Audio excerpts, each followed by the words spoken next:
what's up? Red Panda Anthem. Red Panda, what's good? Red Panda Anthem. So Ian, let's talk about some stocks. Square, last week hit rock bottom. I think it got as low as $82, I believe. But this week it hit 25-ish, 125-ish. So that's like 126, 127 right now. Yeah. So looking at like a $45 increase. Yeah. That's like a 50%. That was like 50% jump, pretty much, from its low of Nice 80 run.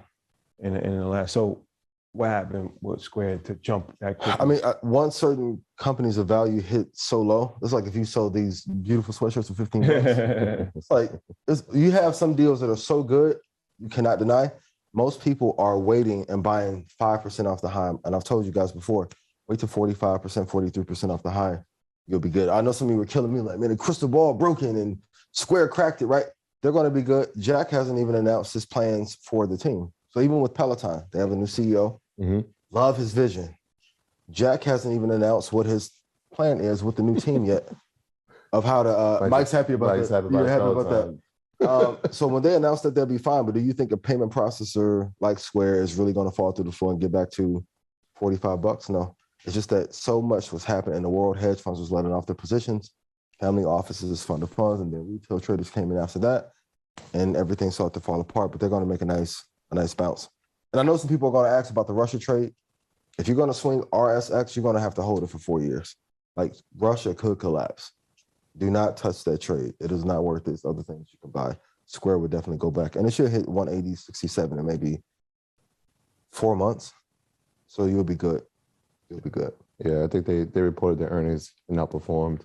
And then they got upgraded to outperform by a few analysts. So those type of reports always help. Even if somebody didn't know all the technicals, when they see firms saying, outperform, it's like, okay, I guess it's safe to go back now. It's a good time. Right. And then when those companies start to fall, so like when you have that have not hit new highs in 5 to 6 months, that is also telling you that the market is starting to taper off too. Don't look at the top. So if you look through 25 through 50 and they haven't hit new highs in like 2 or 3 months, that is a sign that the market is going to taper down as well. Yeah, there was also another position, maybe like in the beginning of January when we saw NASDAQ pulled back and we were like, look at Microsoft sitting at 277, we had to grab it. And I said, I'm going to grab some shares here. It happened again. It happened again last week. So it was like, these things are happening and we're telling you, like, if it gets to these numbers. At 296 now. Execute. Slow Microsoft. Just execute it. Execute it. That's a $20 swing on just information. If it gets to this number, grab it. And so, we're only saying it because we're actually doing it. Yeah. Now, if you choose to, that's up to you. But these are great entry points to have a company that we firmly believe in is going to be here for a long time. And it's number in the top 5 as far as market cap. Yeah. And we spoke about it last year as our stock of the year.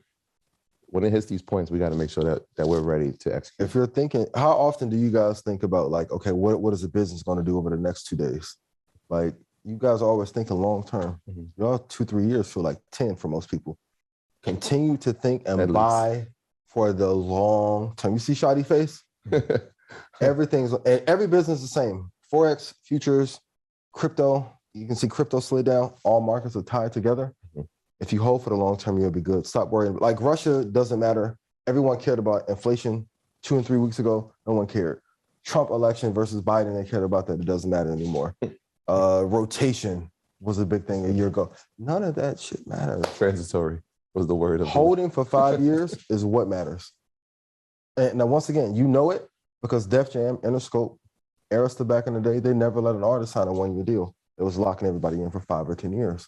You can look at other businesses to see what you should be doing in your own personal portfolio. This that Red Panda Anthem. Ian, what's up? This that Red Panda Anthem. Red Panda, what's good? Red Panda Anthem. Your boy going up.